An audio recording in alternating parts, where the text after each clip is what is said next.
Hello everyone, welcome to Divya Ganita. In this video, let us discuss about the continuity. So ನಿಮಗೆ continuity and differentiability ಅಂತ ಇದೆ. ಅದರಲ್ಲಿ continuity ಅಂದ್ರೆ ಏನು, ಅದನ್ನ ಹೆಂಗೆ ಡಿಫೈನ್ ಮಾಡ್ತೀವಿ, ಅದಕ್ಕೆ ಕಂಡೀಷನ್ ಏನು ಅನ್ನೋದನ್ನ ಒನ್ ಬೈ ಒನ್ ಕಲಿತಾ ಹೋಗೋಣ. ಸೊ ಫಸ್ಟ್ ಕಂಟಿನ್ಯೂಸ್ ಫಂಕ್ಷನ್, ನೀವು ಫಸ್ಟ್ PUC ಆಲ್ರೆಡಿ ಕಲ್ತಿರೋ ಫಂಕ್ಷನ್ಸ್ ಅಲ್ಲಿ ಹೇಳೋದಾದ್ರೆ ಸೈನ್ ಫಂಕ್ಷನ್ ಇರ್ಬೋದು, ಐಡೆಂಟಿಟಿ ಫಂಕ್ಷನ್ ಇರ್ಬೋದು, ಇದೆಲ್ಲ ಕಂಟಿನ್ಯೂಸ್ ಫಂಕ್ಷನ್ಗಳು. ಸೊ ಗ್ರಾಫ್ ಕೂಡ ಕೊಟ್ಟಿದೆ, ಗ್ರಾಫ್ ನೋಡಿ ಕೂಡ ಹೇಳ್ಬೋದು ಕಂಟಿನ್ಯೂಸ್ ಇದೆ. ಇದು ಡಿಸ್ಕಂಟಿನ್ಯೂಸ್ ಫಂಕ್ಷನ್ಸ್ಗಳು. ಸೊ ರ್ಯಾಷನಲ್ ಫಂಕ್ಷನ್ ಅಲ್ಲಿ 1/x ಇರ್ಬೋದು, ಗ್ರೇಟೆಸ್ಟ್ ಇಂಟಿಜರ್ ಫಂಕ್ಷನ್ ಇರ್ಬೋದು, ಇದೆಲ್ಲ ನಮಗೆ ಡಿಸ್ಕಂಟಿನ್ಯೂಸ್ ಫಂಕ್ಷನ್ಸ್ ಗೆ ಎಕ್ಸಾಂಪಲ್ಗಳಾಗತ್ತೆ.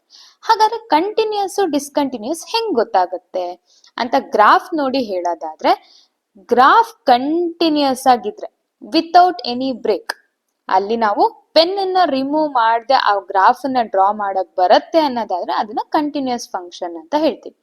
ಡಿಸ್ಕಂಟಿನ್ಯೂಸ್ ಅಂದ್ರೇನು, ಗ್ರಾಫ್ ನ ಕಂಟಿನ್ಯೂಸ್ ಆಗಿ ಡ್ರಾ ಮಾಡಕ್ ಬರಲ್ಲ. ಇಲ್ಲಿ ಅಬ್ಸರ್ವ್ ಮಾಡಿ, ಇಲ್ಲಿಂದ ಇಲ್ಲಿವರೆಗೂ ನೀವು ಕಂಟಿನ್ಯೂಸ್ ಆಗಿ ಡ್ರಾ ಮಾಡಬಹುದು, but here we have a break. Correct ಅಲ್ವಾ? ಹಂಗೆ ಇಲ್ಲಿಂದ ಇಲ್ಲಿವರೆಗೂ ಕಂಟಿನ್ಯೂಸ್ ಆಗಿ ಡ್ರಾ ಮಾಡಬಹುದು, ಇಲ್ಲಿ ಮತ್ತೆ ನಮಗೊಂದು ಬ್ರೇಕ್ ಇದೆ. ಆ ಬ್ರೇಕ್ ಪಾಯಿಂಟ್ಸ್ ಗಳಲ್ಲಿ ನಮಗೆ ಫಂಕ್ಷನ್ ಇಲ್ಲಿ ಡಿಫೈನ್ ಆಗಿದೆ. ಇಲ್ಲಿ ಎಲ್ಲಿ ಬ್ರೇಕ್ ಆಗಿದೆಯೋ ಅಲ್ಲಿ ಫಂಕ್ಷನ್ ಬೇರೆ ಕಡೆ, ಇಲ್ಲೂ ಅಷ್ಟೇ ಎಲ್ಲಿ ಬ್ರೇಕ್ ಆಗಿದೆಯೋ ಅಲ್ಲಿ ಫಂಕ್ಷನ್ ಬೇರೆ ಕಡೆ, ಈ ತರ ಡಿಫೈನ್ ಆಗಿದೆ. ಸೊ ಇದು ಡಿಸ್ಕಂಟಿನ್ಯೂಸ್, ಯಾಕಂದ್ರೆ ಕಂಟಿನ್ಯೂಸ್ ಆಗಿ ಗ್ರಾಫ್ ಡ್ರಾ ಮಾಡಕ್ ಬರ್ತಾ ಇಲ್ಲ. ಅದೇ ತರ ಇದು ಏನಿದು, ಎಲ್ಲಿ ಬ್ರೇಕ್ ಇದೆಯೋ ಆ ಪಾಯಿಂಟ್ ಅಲ್ಲಿ ಫಂಕ್ಷನ್ ಡಿಫೈನ್ ಆಗಿದೆ, ಬಟ್ ಕಂಟಿನ್ಯೂಸ್ ಆಗಿಲ್ಲ ಅಷ್ಟೇ. ಇಲ್ಲಿ ಅಬ್ಸರ್ವ್ ಮಾಡಿ, ಇಲ್ಲಿ ನಮಗೆ ಗ್ರಾಫ್ ಡ್ರಾ ಮಾಡಿದೀವಿ, ಈ ಪಾಯಿಂಟ್ ಅಲ್ಲಿ ನಮಗೆ ಕಟ್ ಆಗ್ತಾ ಇದೆ, ಬಟ್ ಏನಾಗಿದೆ, ಆ ಪಾಯಿಂಟ್ ಅಲ್ಲಿ ನಾವು ಫಂಕ್ಷನ್ ಡಿಫೈನೇ ಮಾಡ್ತಿಲ್ಲ. Discontinuous and not defined for all X, ಎಲ್ಲಿ ನಮಗೆ ಡಿಸ್ಕಂಟಿನ್ಯೂಸ್ ಇದೆಯೋ ಆ ಪಾಯಿಂಟ್ ಅಲ್ಲಿ ಆಕ್ಚುಲಿ ಫಂಕ್ಷನ್ ಡಿಫೈನೇ ಮಾಡಿಲ್ಲ. ಸೊ ಡಿಸ್ಕಂಟಿನ್ಯೂಟಿಲಿ ಯಾವ್ಯಾವ ತರ ಬರುತ್ತೆ ಅನ್ನೋದನ್ನ ನೋಡೋದಾದ್ರೆ, ಮೇನ್ಲಿ ದೇರ್ ಆರ್ 3 ಟೈಪ್ಸ್. ಯಾವ್ದದು? ಜಂಪ್ ಡಿಸ್ಕಂಟಿನ್ಯೂಟಿ ಅಂದ್ರೆ ಇಲ್ಲಿಂದ ಇಲ್ಲಿವರೆಗೂ ಅಬ್ಸರ್ವ್ ಮಾಡಿ ಒಂದ್ ಫಂಕ್ಷನ್ ಡಿಫೈನ್ ಆಗಿದೆ, ಅಲ್ಲಿಂದ ಆ ಪಾಯಿಂಟ್ ಅಲ್ಲಿ ಜಂಪ್ ಆಗಿದೆ, ಫಂಕ್ಷನ್ ಜಂಪ್ ಆಗಿದೆ, ಗ್ರಾಫ್ ಜಂಪ್ ಆಗಿದೆ, ಜಂಪ್ ಆಗಿ ಇಲ್ಲಿಗೆ ಬಂದಿದೆ. ಸೊ ಜಂಪ್ ಆಗಿದೆ, ಬ್ರೇಕ್ ಇದೆ ಇಲ್ಲಿ ಮಧ್ಯದಲ್ಲಿ, ಇದನ್ನ ಜಂಪ್ ಡಿಸ್ಕಂಟಿನ್ಯೂಟಿ ಅಂತ ಹೇಳ್ತೀವಿ. ರಿಮೂವೆಬಲ್ ಡಿಸ್ಕಂಟಿನ್ಯೂಟಿ, ರಿಮೂವೆಬಲ್ ಅಂದ್ರೇನು, ಇಲ್ಲೂ ಹಿಂಗೆ ಇದೆ, ಇಲ್ಲಿ ಮುಂದೆನೂ ಅದೇ ಕಂಟಿನ್ಯೂ ಆಗಿದೆ, ಬಟ್ ಮಧ್ಯದಲ್ಲಿ ಮಾತ್ರ ಒಂದ್ ನಮಗೆ ಬ್ರೇಕ್ ಸಿಗ್ತಾ ಇದೆ. ಸೊ ಇಂಥದನ್ನ ಏನಂತ ಹೇಳ್ತೀವಿ? Removable discontinuity. ಇನ್ಫೈನೈಟ್ ಡಿಸ್ಕಂಟಿನ್ಯೂಟಿ, ಈ ಇನ್ಫೈನೈಟ್ ಡಿಸ್ಕಂಟಿನ್ಯೂಟಿನೇ it is discontinuous not defined for all x ಅಂತ ಹೇಳಿದ್ವಲ್ವಾ, ಆ ತರ. ಇಲ್ಲಿ ನೋಡಿ, ಎ ಅನ್ನೋ ಪಾಯಿಂಟ್ ಅಲ್ಲಿ ಫಂಕ್ಷನ್ ಡಿಫೈನೇ ಆಗಿಲ್ಲ, ಆ ಪಾಯಿಂಟ್ ಅಲ್ಲಿ ಡಿಸ್ಕಂಟಿನ್ಯೂಸ್ ಇದೆ ಅಷ್ಟೇ. ಗ್ರಾಫ್ ಇಲ್ಲೂ ನಾವು ಕಂಟಿನ್ಯೂಸ್ ಆಗಿ ಡ್ರಾ ಮಾಡ್ಬೋದು, ಇಲ್ಲೂ ನಾವು ಕಂಟಿನ್ಯೂಸ್ ಆಗಿ ಡ್ರಾ ಮಾಡ್ಬೋದು, ಬಟ್ ಎಲ್ಲಿ ಬ್ರೇಕ್ ಇದೆಯೋ ಆ ಪಾಯಿಂಟ್ ಅಲ್ಲಿ ಫಂಕ್ಷನ್ ಡಿಫೈನೇ ಆಗ್ತಾ ಇಲ್ಲ. ಇದು ನಮಗೆ ಇನ್ಫೈನೈಟ್ ಡಿಸ್ಕಂಟಿನ್ಯೂಟಿ. ಸೊ ಇದು continuous discontinuous using graph. Graph ಅನ್ನ ನೋಡ್ಬಿಟ್ಟು ಹೆಂಗ್ ಹೇಳೋದು, ಫಂಕ್ಷನ್ ಕಂಟಿನ್ಯೂಸ್ ಇದೆಯೋ ಇಲ್ಲೋ ಅಂತ ಹೆಂಗ್ ಹೇಳೋದು ಅನ್ನೋದಾಯ್ತು. ಇವಾಗ ಇಲ್ಲಿ ಒಂದು ಫಂಕ್ಷನ್ ಕೊಟ್ಟಿದ್ದಾರೆ, ಇದೊಂದು ಫಂಕ್ಷನ್ ಇದೆ. ಈ ಫಂಕ್ಷನ್ ನಮಗೆ ಕಂಟಿನ್ಯೂಸ್ ಹೌದೋ ಅಲ್ವೋ ಅಂತ ಚೆಕ್ ಮಾಡ್ಬೇಕು. ಇದಕ್ಕೆ ಗ್ರಾಫ್ ಡ್ರಾ ಮಾಡಕ್ ನಮಗೆ ಗೊತ್ತಿದ್ರೆ, ಗ್ರಾಫ್ ಡ್ರಾ ಮಾಡ್ಕೊಂಡ್ರೆ ನೋಡಿ ಹೇಳ್ಬೋದು ಏನಾಗಿದೆ, ಗ್ರಾಫ್ ಡ್ರಾ ಮಾಡ್ಕೊಂಡಿದೀವಿ, ಇಲ್ಲಿ ಗ್ರಾಫ್ ಇಂದ ಏನ್ ಹೇಳ್ಬೋದು, ಫಂಕ್ಷನ್ ಕಂಟಿನ್ಯೂಸ್ ಇದೆ ಅನ್ನೋದನ್ನ ಹೇಳ್ಬೋದು. ಅದೇ ತರ ಇನ್ನೊಂದು ಎಕ್ಸಾಂಪಲ್ ತಗೊಂಡಿದೀನಿ ನೋಡಿ, ಇಲ್ಲೂ ಅಷ್ಟೇ. sin x if x is less than pi, pi by 2 if x equal to pi, cos x plus 1 if x is greater than pi. Again we have defined a function. Split functions ಅಂತ ಹೇಳ್ತೀವಿ, ಅಂದ್ರೆ continuous ಆಗಿ ಒಂದೇ function define ಆಗಿಲ್ಲ, ಇಲ್ಲಿ ಒಂದೊಂದ್ ಕಡೆ less than pi ಇದ್ರೆ ಒಂದು, ಗ್ರೇಟರ್ ದ್ಯಾನ್ ಪೈ ಇದ್ರೆ ಒಂದು, ಈಕ್ವಲ್ ಟು ಪೈ ಇದ್ರೆ ಒಂದು, ಈ ತರ ಒಂದೊಂದು ಕಡೆ ಒಂದೊಂದ್ ತರ ಫಂಕ್ಷನ್ ಡಿಫೈನ್ ಮಾಡಿದೆ. Again if we know the graph, graph ಗೊತ್ತಿದ್ರೆ ಗ್ರಾಫ್ ನೋಡಿ ಹೇಳ್ಬೋದು ಫಂಕ್ಷನ್ ಏನಾಗ್ತಿದೆ ನೋಡಿ, ಇಲ್ಲಿ sin x ಇದೆ, ಇಲ್ಲಿವರೆಗೂ ಕಂಟಿನ್ಯೂಸ್ ಆಗೇ ಇತ್ತು, ಈ ಪಾಯಿಂಟ್ ಅಲ್ಲಿ ಏನಾಗ್ಬಿಟ್ಟಿದೆ ನಮಗೆ, ಇಲ್ಲಿ ಪೈ ಅನ್ನೋ ಪಾಯಿಂಟ್ ಅಲ್ಲಿ ಫಂಕ್ಷನ್ ಪೈ ಬೈ 2 ಅಂತ ಡಿಫೈನ್ ಆಗಿದೆ, ಈ ಪಾಯಿಂಟ್ ಬಂದಿದೆ, ಆಮೇಲೆ ಪೈ ಇಂದ ಮತ್ತೆ ಇಲ್ಲಿ ಕಂಟಿನ್ಯೂಸ್ ಆಗಿದೆ, ಹೌದಲ್ವಾ? ಈ ಪಾಯಿಂಟ್ ಅಲ್ಲಿ ಮಾತ್ರ ಬ್ರೇಕ್ ಇದೆ. ಸೊ ಇಂಥದನ್ನ ಏನಂತ ಹೇಳಿದ್ವಿ ನಾವು, ರಿಮೂವೆಬಲ್ ಡಿಸ್ಕಂಟಿನ್ಯೂಟಿ ಅಂತ ಹೇಳಿದ್ವಿ. ಅದಕ್ಕೆ ಎಕ್ಸಾಂಪಲ್ ಇದು. ಏನಾಗಿದೆ, ಕಂಟಿನ್ಯೂಸ್ ಇದೆ, ಬಟ್ ಈ ಪಾಯಿಂಟ್ ಅಲ್ಲಿ ಮಾತ್ರ ನಮಗೆ ಬ್ರೇಕ್ ಆಗ್ತಾ ಇದೆ, ಮತ್ತೆ ಅಲ್ಲಿಂದನೇ ಕಂಟಿನ್ಯೂ ಆಗಿದೆ. ಸೊ ಇದು ಡಿಸ್ಕಂಟಿನ್ಯೂಸ್ ಫಂಕ್ಷನ್, ಗ್ರಾಫ್ ನೋಡಿ ಹೇಳ್ಬೋದು. ಅದೇ ತರ ಸಿಗ್ನಮ್ ಫಂಕ್ಷನ್ ನಮಗೆ ಆಲ್ರೆಡಿ ಗೊತ್ತಿದೆ. ಸಿಗ್ನಮ್ ಫಂಕ್ಷನ್ ಹೆಂಗ್ ಡಿಫೈನ್ ಮಾಡ್ತೀವಿ? -1 if x is less than 0 and 0 if x equal to 0 and 1 if x is greater than 0. ಇಲ್ಲಿ ನೋಡಿ, ಈ 0 ಅನ್ನೋ ಪಾಯಿಂಟ್ ಅಲ್ಲೇ ಈ ಕಡೆ ಒಂದು ಆ ಕಡೆ ಒಂದು 0 ಅನ್ನೋ ಪಾಯಿಂಟ್ ಅಲ್ಲಿ ಒಂದು ಈ ತರ ಡಿಫೈನ್ ಆಗಿದೆ ಇದು. ಸೊ ಇದು ಯಾವ್ದಕ್ಕೆ ಎಕ್ಸಾಂಪಲ್? ನಮಗೆ ಜಂಪ್ ಡಿಸ್ಕಂಟಿನ್ಯೂಟಿ. ಜಂಪ್ ಆಗಿದೆ ನೋಡಿ, -1 ಇತ್ತು ಲೆಫ್ಟ್ ಸೈಡ್ ಅಲ್ಲಿ, 0ಕ್ಕಿಂತ ಆ ಕಡೆ ಇದ್ದಾಗ -1 ಇತ್ತು, 0 ಇಂದ ಈ ಕಡೆ ಬಂದ ತಕ್ಷಣ ಏನಾಗಿದೆ 1 ಅಂತ ಬಂದಿದೆ. ಅಂದ್ರೆ ಏನಾಗ್ತಿದೆ, ವ್ಯಾಲ್ಯೂ ಜಂಪ್ ಆಗ್ತಾ ಇದೆ. -1 ಇಂದ 1 ಗೆ ಜಂಪ್ ಆಯ್ತು. ಯಾವ ಪಾಯಿಂಟ್ ಅಲ್ಲಿ? 0 ಅನ್ನೋ ಪಾಯಿಂಟ್ ಅಲ್ಲಿ. ಸೊ ಇದು ಯಾವ ತರ ಡಿಸ್ಕಂಟಿನ್ಯೂಟಿ? Jump discontinuity. ಸೊ ಇದು ಕಂಟಿನ್ಯೂಟಿ ಡಿಸ್ಕಂಟಿನ್ಯೂಟಿ ಯೂಸಿಂಗ್ ಗ್ರಾಫ್ ಆಯ್ತು. ಗ್ರಾಫ್ ಗೊತ್ತಿದ್ರೆ ನಾವು ಹೆಂಗ್ ಹೇಳೋದು, ಗ್ರಾಫ್ ನೋಡ್ಬಿಟ್ಟು ಯಾವ ತರ ಡಿಸ್ಕಂಟಿನ್ಯೂಟಿ ಅಂತ ಹೆಂಗ್ ಹೇಳೋದು ಅಂತ ಆಯ್ತು. ಇವಾಗ ಸುಮ್ಮನೆ ಈ function find the continuity of signum function at x equal to 0. ನಿಮಗೆ ಇಲ್ಲಿ ಗೊತ್ತಾಗ್ತಿದೆ 0 ಅನ್ನೋ ಪಾಯಿಂಟ್ ಅಲ್ಲಿ ನಮಗೆ ಡಿಸ್ಕಂಟಿನ್ಯೂಸ್ ಇರೋದು, 0 ಅನ್ನೋ ಪಾಯಿಂಟ್ ಅಲ್ಲಿ ಜಂಪ್ ಆಗ್ತಾ ಇರೋದು. ಸೊ ಆ ಪಾಯಿಂಟ್ ಅಲ್ಲಿ ಹೆಂಗ್ ಫೈಂಡ್ ಮಾಡೋದು ಅನ್ನೋದನ್ನ ನೋಡ್ತಾ ಹೋಗೋಣ. ಹಾಗಾದ್ರೆ ಕಂಡೀಷನ್ ಏನು? ಫಂಕ್ಷನ್ ಕಂಟಿನ್ಯೂಸ್ ಆಗ್ಬೇಕು ಅಂದ್ರೆ ಕಂಡೀಷನ್ ಏನು?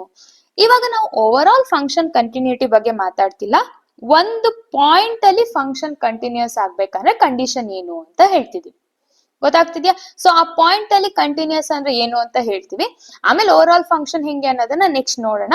ಇವಾಗ ಸದ್ಯಕ್ಕೆ ಒಂದು ಪಾಯಿಂಟ್ ಅಲ್ಲಿ ಕಂಟಿನ್ಯೂಟಿ ಹೆಂಗ್ ನೋಡೋದು, ಅದಕ್ಕೆ ಇರೋ ಕಂಡೀಷನ್ ಏನಪ್ಪಾ ಅಂತ ಅಂದ್ರೆ LHL equal to RHL equal to f of a. ಈ LHL RHL ನೋಡಿದ್ ನೆನ್ಪಿದ್ಯಾ? LHL ಅಂದ್ರೇನು? Left hand limit. RHL ಅಂದ್ರೆ right hand limit. First PUC ಲಿ ಕಲ್ತಿದ್ದೀರಾ. ಯಾವ ಕಾನ್ಸೆಪ್ಟ್ ಅಲ್ಲಿ? ಲಿಮಿಟ್ಸ್ ಅನ್ನೋ ಕಾನ್ಸೆಪ್ಟ್ ಅಲ್ಲಿ. ಲಿಮಿಟ್ ಎಕ್ಸಿಸ್ಟ್ ಅಂತ ಹೇಳ್ಬೇಕಾದ್ರೆ ನಾವೇನ್ ಹೇಳ್ತೀವಿ? LHL ಈಕ್ವಲ್ ಟು RHL ಅಂತ ಹೇಳ್ತೀವಿ.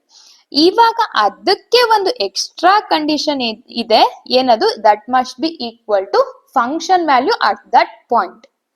LHL ಈಕ್ವಲ್ ಟು RHL ಅಂದ್ರೆ ಲಿಮಿಟ್ ಎಕ್ಸಿಸ್ಟ್ ಅಂತ ಹೇಳೋದು, ಅದಕ್ಕೆ that equal to f of a ಅಂತ ಬಂದ್ರೆ ಏನಾಗುತ್ತೆ? ಫಂಕ್ಷನ್ ಕಂಟಿನ್ಯೂಸ್ ಅಂತ ಆಗುತ್ತೆ. ಸೊ ಈ ಲಿಮಿಟ್ ಅಂದ್ರೆ ಏನು, ಲಿಮಿಟ್ ಹೆಂಗೆ ಎಕ್ಸಿಸ್ಟ್ ಆಗೋದು ಅನ್ನೋದನ್ನ ನೆಕ್ಸ್ಟ್ ಇನ್ನೊಂದು ವಿಡಿಯೋ ಮಾಡ್ತೀನಿ, ಅದ್ರಲ್ಲಿ ನೋಡ್ತಾ ಹೋಗೋಣ. ಇವಾಗ LHL ಅಂದ್ರೆ ಏನು? Limit extends to a minus of f of x. RHL ಅಂದ್ರೆ limit extends to a plus of f of x and that must be equal to function value at that point. ಗೊತ್ತಾಗ್ತಿದ್ಯಾ? So continuity ಹೇಳ್ಬೇಕಾದ್ರೆ ಇಲ್ಲಿ ಸ್ವಲ್ಪ previous ಸ್ಲೈಡಿಗೆ ಹೋಗೋಣ. ಏನಾಗಿರ್ಬೇಕು ಅಂತ observe ಮಾಡಿ, ಇದನ್ನ ತಗೊಳ್ತಾ ಇದ್ದೀನಿ. ಏನಾಗಿರ್ಬೇಕು ಫಂಕ್ಷನ್ ಕಂಟಿನ್ಯೂಸ್ ಆಗ್ಬೇಕಾದ್ರೆ? ಈ ಕಡೆಯಿಂದ ಬಂದಿರೋ ಪಾಯಿಂಟ್ ಎಲ್ಲಿಗೆ ನಮಗೆ ರೀಚ್ ಆಗಿದ್ಯೋ ಅದೇ ಪಾಯಿಂಟ್ ಇಂದ ಇಲ್ಲಿ ಕಂಟಿನ್ಯೂ ಆಗಿರ್ಬೇಕು, ಅಂಡ್ ಈ ಪಾಯಿಂಟ್ ಇಲ್ಲಿರಂಗಿಲ್ಲ, ಈ ಪಾಯಿಂಟ್ ಇಲ್ಲೇ ಇರ್ಬೇಕು. ಆವಾಗ ಫಂಕ್ಷನ್ ಕಂಟಿನ್ಯೂಸ್ ಆಗ್ತಾ ಇತ್ತು. ಕರೆಕ್ಟ್ ಅಲ್ವಾ?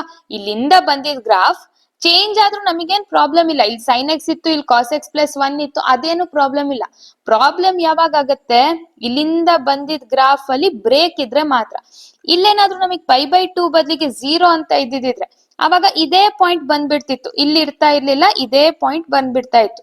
ಅವಾಗ ಏನಾಗ್ತಿತ್ತು? ಇಲ್ಲಿಂದ ಬಂದಿದ್ ಗ್ರಾಫ್ ಇಲ್ಲಿಗೆ ಬಂದು ಹೀಗೆ ಕಂಟಿನ್ಯೂ ಆಗ್ತಾ ಇತ್ತು. ಅವಾಗ ಏನಾಯ್ತು? ಗ್ರಾಫ್ ಕಂಟಿನ್ಯೂಸ್ ಅಂತಾನೆ ಬರ್ತಿತ್ತು. ಕರೆಕ್ಟ್ ಅಲ್ವಾ? ಸೊ ಅಂದ್ರೆ ಏನು? ಈ ಕಡೆಯಿಂದ ಈ ಪಾಯಿಂಟ್, ಯಾವ ಪಾಯಿಂಟ್ ಅಲ್ಲಿ ನಾವು ಕಂಟಿನ್ಯೂಟಿ ಚೆಕ್ ಮಾಡ್ತಾ ಇದೀವಿ, ಪೈ ಅನ್ನೋ ಪಾಯಿಂಟ್ ಅಲ್ಲಿ ಈ ಕಡೆಯಿಂದ ಎಲ್ಲಿಗ್ ಬರುತ್ತೋ, ಈ ಕಡೆಯಿಂದ ಎಲ್ಲಿಗ್ ಬರುತ್ತೋ ಆ ಪಾಯಿಂಟ್ ಎಲ್ಲಿರುತ್ತೋ ಮೂರು ಈಕ್ವಲ್ ಇರ್ಬೇಕು. ಲೆಫ್ಟ್ ಸೈಡ್ ಇಂದ ಬಂದಿರೋ ವ್ಯಾಲ್ಯೂ, ರೈಟ್ ಸೈಡ್ ಇಂದ ಬಂದಿರೋ value and the point at that value. So ಆ ಮೂರು ಈಕ್ವಲ್ ಆದ್ರೆ ಅವಾಗ ಏನ್ ಹೇಳ್ತೀವಿ? Function continuous. ಅದೇ ಕಾನ್ಸೆಪ್ಟ್ ಅಲ್ಲಿ ನಾವು ಮ್ಯಾಥಮೆಟಿಕಲಿ ಹೇಳಿದ್ದೇನೆ, ಗ್ರಾಫ್ ಇಟ್ಕೊಂಡು ಹೇಳ್ತಾ ಇದ್ದೀನಿ ಅಷ್ಟೇ. ಈ ಕಾನ್ಸೆಪ್ಟ್ ಅನ್ನ ಇಟ್ಕೊಂಡು ಒಂದೆರಡು ಪ್ರಾಬ್ಲಮ್ಸ್ ಅನ್ನ ಸಾಲ್ವ್ ಮಾಡ್ತಾ ಹೋಗೋಣ. ಅದೇ ಕ್ವೆಶನ್ ಏನ್ ನಾನ್ ಗ್ರಾಫ್ ಇಟ್ಕೊಂಡು ಹೇಳ್ದೆ, ಅದೇ ಕ್ವೆಶನ್ ಗೆ ಹೆಂಗ್ ಬರತ್ತೆ ಅಂತ ನೋಡೋಣ. ಆ ಕಂಟಿನ್ಯೂಟಿ ಚೆಕ್ ಮಾಡ್ಬೇಕಾದ್ರೆ ಒಂದ್ ಮೆಥಡ್ ಅನ್ನ ಎಲ್ಲಾ ಕಡೆ ಫಾಲೋ ಮಾಡೋಣ. ಏನಪ್ಪಾ ಆ ಮೆಥಡ್ ಅಂತ ಅಂದ್ರೆ, ಲೆಟ್ಸ್ ಡ್ರಾ ಎ ಲೈನ್. ಆ ಲೈನ್ ಅಲ್ಲಿ ಯಾವ ಪಾಯಿಂಟ್ ಅಲ್ಲಿ ಫಂಕ್ಷನ್ ಚೇಂಜ್ ಆಗ್ತಾ ಇದೆ ಆ ಪಾಯಿಂಟ್ ಅನ್ನ ಮಾರ್ಕ್ ಮಾಡಿ. ಅಂದ್ರೆ ಪೈ ಅನ್ನೋ ಪಾಯಿಂಟ್ ಅಲ್ಲಿ ಲೆಸ್ ದ್ಯಾನ್ ಪೈ ಇದ್ದಾಗ ಬೇರೆ ಫಂಕ್ಷನ್ ಇದೆ, ಗ್ರೇಟರ್ ದ್ಯಾನ್ ಪೈ ಇದ್ದಾಗ ಬೇರೆದಿದೆ, ಈಕ್ವಲ್ ಟು ಪೈ ಇದ್ದಾಗ ಬೇರೆ ಇದೆ. Less than pi, when x is less than pi ಅಂದ್ರೆ ಏನು? ಲೆಫ್ಟ್ ಸೈಡ್ ಅಲ್ಲಿ ಇರುವಂತದ್ದು. ಸೊ ಲೆಫ್ಟ್ ಸೈಡ್ ಅಲ್ಲಿ ಯಾವ ಫಂಕ್ಷನ್ ಇದೆ ನಮಗೆ? Sine x. ಅದನ್ನ ಪೈ ಇದು ಲೆಫ್ಟ್ ಸೈಡ್ ಅಲ್ಲಿ ಬರ್ಕೊಳ್ಳಿ. ಅದೇ ತರ ಗ್ರೇಟರ್ ದ್ಯಾನ್ ಪೈ ಇದ್ದಾಗ ಏನಿದೆ? Cos x plus 1. ಅದನ್ನ ರೈಟ್ ಸೈಡ್ ಅಲ್ಲಿ ಬರ್ಕೊಳ್ಳಿ. ಗ್ರೇಟರ್ ದ್ಯಾನ್ ಪೈ ಇರೋದು ರೈಟ್ ಸೈಡ್, ಹಾಗಾಗಿ ಕಾಸ್ ಎಕ್ಸ್ ಪ್ಲಸ್ 1. ಅದೇ ತರ ಪೈ ಅನ್ನೋ ಪಾಯಿಂಟ್ ಅಲ್ಲಿ, ಆ ಪಾಯಿಂಟ್ ಅಲ್ಲಿ ಏನಿದೆ ಫಂಕ್ಷನ್? Pi by 2. ಸೊ ಈ ಪಾಯಿಂಟ್ ಅಲ್ಲಿ ಹಾಗಾಗಿ ಅಲ್ಲ ಒಂದು ಆರೋ ಮಾರ್ಕ್ ಹಾಕೊಂಡು ಅದ್ರ ಮೇಲ್ಗಡೆ ಬರ್ಕೊಳ್ತಾ ಇದೀನಿ. 3 ಫಂಕ್ಷನ್ ಇವಾಗ ಸ್ಪ್ಲಿಟ್ ಮಾಡ್ಕೊಂಡಿದೀವಿ, left side, right side and at that point. ಇವಾಗ ಲೆಫ್ಟ್ ಹ್ಯಾಂಡ್ ಲಿಮಿಟ್ ಸಪರೇಟ್ ಆಗಿ ಕ್ಯಾಲ್ಕುಲೇಟ್ ಮಾಡೋಣ. ಲೆಫ್ಟ್ ಹ್ಯಾಂಡ್ ಲಿಮಿಟ್ ಅಂದ್ರೇನು? Limit extends to a minus x tends to a ಅಂದ್ರೆ ಇಲ್ಲಿ ಯಾವ ಪಾಯಿಂಟ್ ಅಲ್ಲಿ? Pi minus of f of x. What is f of x here? Limit extends to pi minus of f of x ಅಂತ ಅಂದ್ರೆ left side. Left side ಅಲ್ಲಿ ಯಾವ function ಇದೆ? Sine x. ಹಾಗಾಗಿ ಏನಾಗುತ್ತೆ? ಲಿಮಿಟ್ ಅನ್ನು ಅಪ್ಲೈ ಮಾಡಿದ್ರೆ ಸೈನ್ ಪೈ ವ್ಯಾಲ್ಯೂ ಏನು? 0. ಸೊ ಲೆಫ್ಟ್ ಹ್ಯಾಂಡ್ ಲಿಮಿಟ್ ಏನ್ ಬಂತು? 0 ಅಂತ ಬಂತು. ಅದೇ ತರ ರೈಟ್ ಹ್ಯಾಂಡ್ ಲಿಮಿಟ್ ಅಂತ ಅಂದ್ರೆ limit extends to pi plus of f of x. ಇದ್ರಲ್ಲಿ ಎಫ್ ಆಫ್ ಎಕ್ಸ್ ಏನು? Limit extends to pi plus ಅಂದ್ರೆ ರೈಟ್ ಸೈಡ್ ಆಫ್ ಪೈಗೆ ಏನ್ ಫಂಕ್ಷನ್ ಇದೆ ನಮಗೆ? Cos x plus 1. ಇದ್ರಲ್ಲಿ ಅಗೈನ್ ಪೈ ಅನ್ನೋದನ್ನ ಸಬ್ಸ್ಟಿಟ್ಯೂಟ್ ಮಾಡಿದ್ರೆ ಏನಾಗುತ್ತೆ? Cos pi plus 1. Cos pi value ಗೊತ್ತಿದೆ ನಮಗೆ -1 ಪ್ಲಸ್ 1 ಅಂದ್ರೆ ಏನಾಯ್ತು? 0. ಸೊ ಎಲ್ ಎಚ್ ಎಲ್ಲೂ 0 ಬಂದಿದೆ, ಆರ್ ಎಚ್ ಎಲ್ಲೂ 0 ಬಂದಿದೆ. ಲಾಸ್ಟ್ ಇರೋದೇನು? F of pi. ನಮಗೆ ಕಂಟಿನ್ಯೂಟಿಗೆ ಕಂಡೀಷನ್ ಇರೋದು L H L must be equal to R H L, that must be equal to f of a ಅಂತ ಹೇಳ್ತೀವಿ. ಎಫ್ ಆಫ್ ಪೈ ಅಂತ ಅಂದ್ರೆ ಪೈ ಅಂದ್ರೆ ಈ ವ್ಯಾಲ್ಯೂ. ಪೈ ಅನ್ನೋ ಪಾಯಿಂಟ್ ಅಲ್ಲಿ ಏನಿದೆ ನಮಗೆ? Pi by 2. ಇಲ್ಲಿ ಅಬ್ಸರ್ವ್ ಮಾಡಿ, L H L equal to R H L ಏನೋ ಆಗಿದೆ, but that is not equal to f of pi. ಹಂಗಾಗಿ ಏನಾಗ್ತಿದೆ? This function is discontinuous. So ಈ ತರ ಫಂಕ್ಷನ್ ಗೆನೆ ರಿಮೂವಬಲ್ ಡಿಸ್ಕಂಟಿನ್ಯೂಟಿ ಅಂತ ಹೇಳೋದು. ಅಂದ್ರೆ L H L R H L equal ಇದೆ ಅಂದ್ರೆ ಲಿಮಿಟ್ ಎಕ್ಸಿಸ್ಟ್ ಆಗ್ತಿದೆ, ಬಟ್ ಫಂಕ್ಷನ್ ಕಂಟಿನ್ಯೂಸ್ ಆಗ್ತಾ ಇಲ್ಲ. ಲಿಮಿಟ್ ಎಕ್ಸಿಸ್ಟ್ ಆಗಿ ಫಂಕ್ಷನ್ ಕಂಟಿನ್ಯೂಸ್ ಆಗಿಲ್ಲ ಅಂತ ಅಂದ್ರೆ ಅಂತದನ್ನ ನಾವು ರಿಮೂವಬಲ್ ಡಿಸ್ಕಂಟಿನ್ಯೂಟಿ ಅಂತ ಹೇಳ್ತೀವಿ. ಯಾಕೆ ರಿಮೂವಬಲ್ ಡಿಸ್ಕಂಟಿನ್ಯೂಟಿ ಅಂತ ಹೇಳ್ತೀವಿ ಅಂದ್ರೆ ಈ at x equal to pi ಅಲ್ಲಿ ಫಂಕ್ಷನ್ ಚೇಂಜ್ ಮಾಡಿ if we put it as 0, ಅವಾಗ ಎಫ್ ಆಫ್ ಪೈ ಕೂಡ 0 ಅಂತ ಆಗುತ್ತೆ. ಅವಾಗ ಎಲ್ಲಾದ್ರೂ ಈಕ್ವಲ್ ಅಂತ ಬರುತ್ತೆ, function will be continuous. So ನಾವೇನಾದ್ರೂ ಒಂದ್ ಸ್ವಲ್ಪ ಮಾಡಿಫಿಕೇಶನ್ ಮಾಡಿದ್ರೆ we can remove that discontinuity. ಹಾಗಾಗಿ ಇದನ್ನ ಏನ್ ಹೇಳ್ತೀವಿ? ರಿಮೂವಬಲ್ ಡಿಸ್ಕಂಟಿನ್ಯೂಟಿ ಅಂತ ಹೇಳ್ತೀವಿ. ಇದಿಷ್ಟು ಇವತ್ತು ಡಿಸ್ಕಷನ್. ಸೊ ಇದ್ರಲ್ಲಿ ಇದೇ ತರದ್ದು ಕಂಟಿನ್ಯೂಟಿ ಪ್ರಾಬ್ಲಮ್ಸ್ ಬೇರೆ ಯಾವ್ದಾದ್ರು ನಿಮಗೆ ಡೌಟ್ ಇದೆ, ಏನಾದ್ರು ಬೇಕು ಅಂತ ಹೇಳಿದ್ರೆ ಕಮೆಂಟ್ ಸೆಕ್ಷನ್ ಅಲ್ಲಿ ಮೆನ್ಷನ್ ಮಾಡಿ, ಅದನ್ನ ಡಿಸ್ಕಷನ್ ಮಾಡೋಣ. For more such videos, do like, share and subscribe to my channel. Thank you.